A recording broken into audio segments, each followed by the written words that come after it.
Nicolas Anelka est l'un des attaquants français les plus talentueux de ces dernières années, mais la carrière de l'enfant terrible du football français est loin d'être un long fleuve tranquille. Retour sur un parcours sinueux marqué par les succès mais aussi par les polémiques, véritable tête de mule ou génie incompris.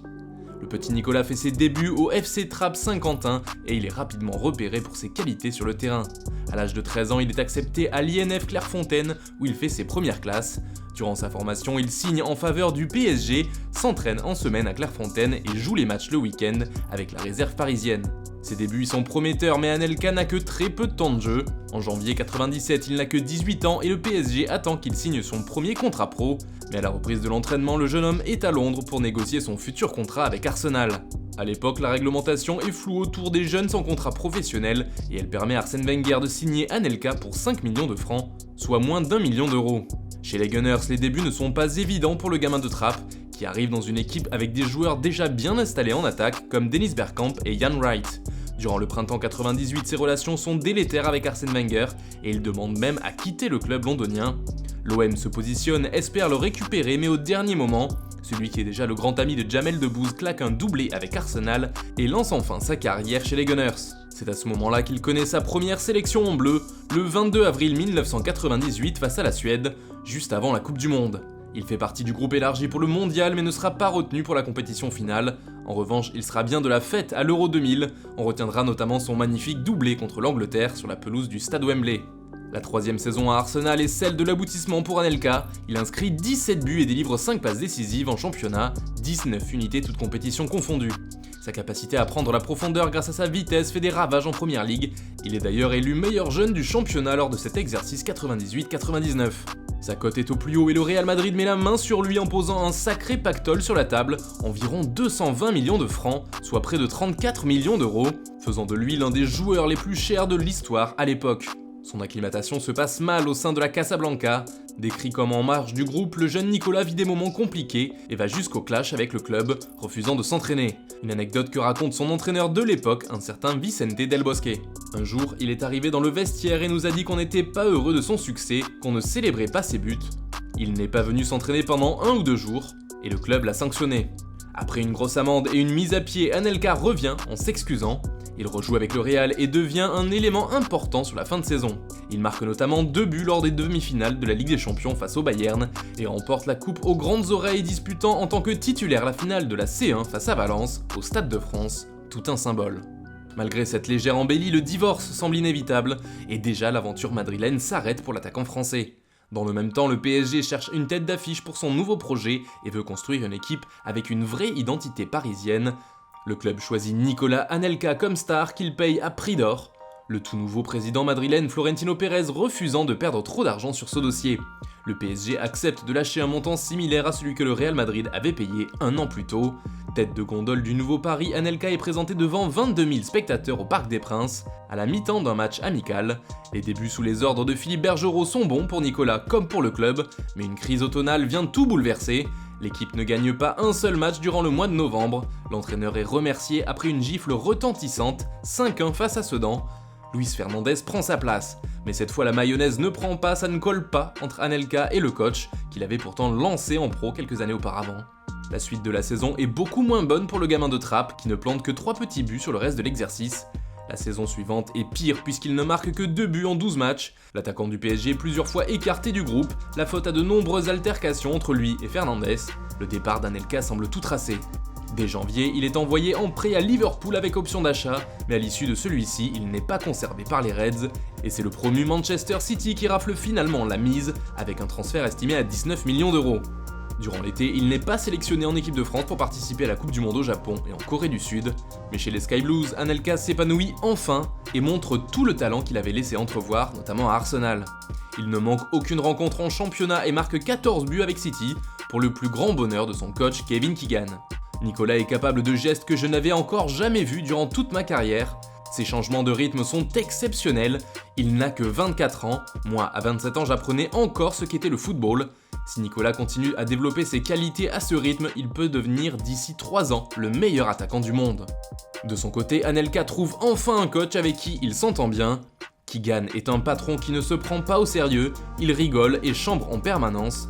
Il sait te motiver et t'inciter à jouer de façon libérée, Depuis que je porte le maillot de City, j'ai l'impression d'avoir étoffé mon jeu, avoue l'international français. En revanche, le torchon brûle avec le sélectionneur Jacques Santini. Durant cette saison, il refuse une sélection après avoir été appelé suite à la blessure de Sidney Govou. Lors du mois d'août 2003, il exige même des excuses de Santini pour revenir en équipe de France. Qu'il s'agenouille devant moi s'excuse d'abord et après, je réfléchirai, demande Anelka. Mais dès la rentrée, le rêve bleu ciel se poursuit pour le Français, qui fait encore mieux que lors de sa première année. 17 buts en première ligue et 25 toutes compétitions confondues. Sa troisième saison commence sur les mêmes standards, 7 réalisations à la mi-saison pour l'ancien du PSG. Mais son club Manchester City est à la peine financièrement et doit vendre Anelka. C'est Fenerbahçe qui l'achète contre 15 millions d'euros en janvier 2005. Placé sur le côté droit de l'attaque, le Français prend ses marques et score 4 fois sur la deuxième partie du championnat turc. L'année d'après, il trouve le chemin défilé à 12 reprises en 37 rencontres au total. À l'été 2006, Nicolas retourne en Angleterre du côté de Bolton. Un comeback compliqué au départ, il marque bien un but en FL Cup durant l'été, mais en championnat, il n'ouvre son compteur qu'à la 14e journée, avec un doublé contre son ancien club d'Arsenal. Toutes compétitions confondues, il marque à 12 reprises. Dès le début de la saison 2007-2008, Anelka enchaîne les buts avec Bolton, 10 en championnat sur la première partie de saison, mais lors du mercato hivernal, il est transféré à Chelsea. Avec les Blues, les choses sont un peu plus difficiles pour le Frenchie, qui parvient tout de même à marquer et surtout à délivrer des passes décisives. Chelsea se hisse en finale de la Ligue des Champions cette année-là, mais il est l'auteur malheureux du tir au but qui offre le titre à Manchester United. Avec la France, il est convoqué pour l'Euro 2008 et participe au match de poule, mais à l'image des Bleus, ne sera pas très convaincant. Anelka revient avec le couteau entre les dents et réalise avec les Blues l'une de ses meilleures saisons en carrière. 19 buts en première ligue qui font de lui le meilleur buteur de la saison. 25 réalisations toutes compétitions confondues, accompagnées de 10 passes décisives. Anelka est au sommet de son art. Pour sa troisième année à Chelsea, il reste l'un des éléments majeurs de l'attaque. Il envoie 15 buts et 11 passes décisives entre le championnat et les coupes. Il est sélectionné pour la Coupe du Monde 2010, sa première et sa dernière. La compétition est marquée par le scandale de Naïsna et la grève des Bleus qui demandent le retour de Nicolas dans le groupe. L'histoire est désormais célèbre, une brouille éclate dans le vestiaire entre Anelka et Domenech à la mi-temps du match contre le Mexique. Une altercation dont les mots seront placardés en une de l'équipe quelques jours plus tard. Des propos chocs qui lui valent d'être suspendu par la Fédération française de football. Pourtant, les principaux acteurs ont tous les deux démenti cette version. Le dernier en date, Raymond Domenech. Dans un vestiaire, on a des explications, mais il n'a pas dit ce qui a été écrit dans les journaux. C'est une certitude, avoue l'ancien sélectionneur. Avant de préciser les mots du joueur, en se tournant et en jetant ses chaussures, il dit « Tu n'as qu'à la faire, ton équipe de merde. Je lui ai dit « Tu as raison, tu sors ». Un triste épisode de l'histoire des Bleus dont Anelka ne se relèvera pas. En effet, il ne jouera plus jamais sous le maillot tricolore. En 2010-2011, l'attaquant de Chelsea évolue sous les ordres de Carlo Ancelotti, qu'il associe souvent avec Fernando Torres. S'il ne marque que 6 fois en championnat, il enchaîne en C1 avec 7 buts en 9 matchs. Toutes compétitions confondues, il score 16 fois et offre 8 passes décisives. Mais la saison suivante, il ne parvient jamais vraiment à gagner la confiance du nouvel entraîneur, un certain André Villas-Boas. Après 9 matchs de championnat auxquels il participe, il ne rejouera plus. En décembre, le club chinois du Shanghai Shenhua s'intéresse de près au Français, qui est lui contraint et forcé de s'entraîner avec l'équipe réserve des Blues. Le 12 décembre, Anelka s'engage avec sa nouvelle équipe pour 2 ans. Vers la mi-avril, il devient l'adjoint de Jean Tigana, suite au limogeage de plusieurs membres du staff, tout en restant joueur de l'équipe.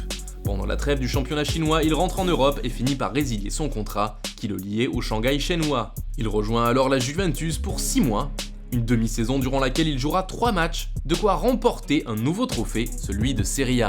En juillet suivant, Anelka signe à West Bromwich Albion et retourne en Angleterre. Lors d'un match contre West Ham, il inscrit un doublé et célèbre un de ses buts par une quenelle, geste en référence à l'humoriste controversé Dieudonné. La presse anglaise parle rapidement d'un geste nazi, et même si l'attaquant français déclare que sa signification est anti-système, c'est trop tard. Le sponsor principal quitte le club, et Anelka décide finalement de mettre un terme à son contrat, d'un commun accord avec West Bromwich Albion. En septembre 2014, il signe au Mumbai City FC en Inde, club dans lequel il revient en 2015 en tant qu'entraîneur-joueur, avec entre-temps un passage en Algérie au club d'Alger du NA Hussein Dey, au poste de directeur sportif et conseiller du président.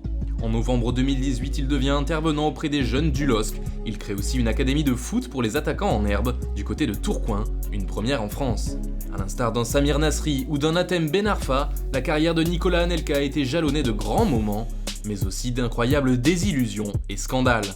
N'hésitez pas à nous dire dans les commentaires ce que vous pensez de sa carrière. Nous on se retrouve dès demain pour une nouvelle vidéo sur Foot Mercato.